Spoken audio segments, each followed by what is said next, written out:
Bonjour à tous et bienvenue sur la chaîne. Qui est la semeuse? Avant de s'intéresser à la création, parlons du créateur. Louis-Oscar Roty est issu d'un milieu modeste. Il avait rêvé d'être peintre, mais son histoire commencera par une pièce de 10 francs or.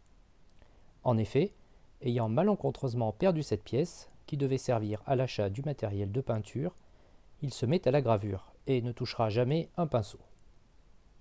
En 1887, il conçoit une médaille de récompense pour le ministère de l'Agriculture, mais le projet reste inachevé.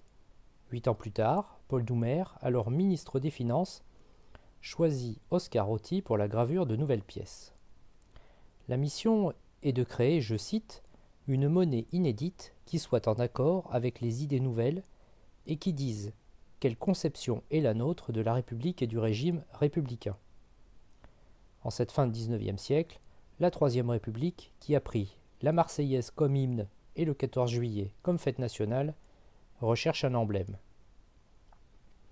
Oscar Roty reprend l'effigie de la médaille agricole, mais en la transformant dans la forme et l'esprit. L'aspect rural s'efface au profit d'une représentation idéalisée. Une femme marche d'un pas décidé, ses cheveux et sa robe flottant dans le vent, coiffée d'un bonnet phrygien, en ensemençant un champ sur fond de soleil levant. C'est la première représentation de la République par une figure en pied et en action, et non par un visage de profil.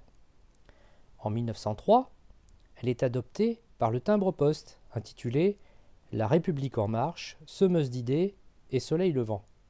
République en marche, ça vous rappelle rien? La semeuse, cette cousine de Marianne, éminemment symbolique, vient pourtant de bien plus loin que 1789. Le fameux bonnet phrygien était porté par les esclaves affranchis à Rome au IIe et IIIe siècle, puis repris par les vainqueurs de la Bastille. Ce bonnet phrygien renvoie à des mythes plus anciens, si l'on pense aux personnages qui l'ont porté dans les mythologies antiques. Je veux bien sûr parler de Mithra, Attis et Orphée.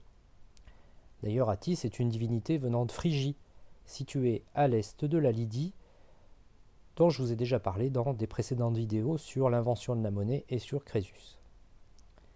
Pour en terminer avec Oscar Roty, il savait très bien graver les corps drapés. Il nous en a donné d'ailleurs un très bel exemple sur une médaille pour les funérailles du président Sadi Carnot. Mais revenons au modèle de la semeuse. Une certaine Charlotte Ragot avait posé pour la semeuse, mais elle cessa cette activité de modèle l'année de son mariage en 1890. C'est vraisemblablement elle que l'on retrouve sur le projet abandonné de médaille pour le ministère de l'Agriculture. Ensuite, nous avons pensé que le modèle ayant posé était une jeune Italienne, dont la famille était immigrée depuis peu en France. Elle se nommait Rosalina Pecce. Elle était née en 1885. En 1893, date de cette création, elle n'avait donc que 11 ans. Si l'on regarde l'œuvre de près et les photos d'époque, divers indices suggèrent une recomposition. Le visage serait bien celui de Rosalina, mais le modèle en pied celui d'une autre, mais inconnue. Le mystère reste entier. Pour la semeuse, elle sera donc présente sur les pièces de 50 centimes dès 1898, puis sur l'1 franc, et ceci jusqu'en 1920. Elle réapparaît sur les 1 franc et les 5 francs en 1960 et en 1965 sur la demi-franc, et une version restylisée en 1979 pour la 2 francs. À la disparition du franc, une version cette fois-ci très stylisée est toujours présente sur les 10, 20 et 50 centimes d'euros. Sur une très belle pièce de 100 euros, on retrouve la semeuse originale.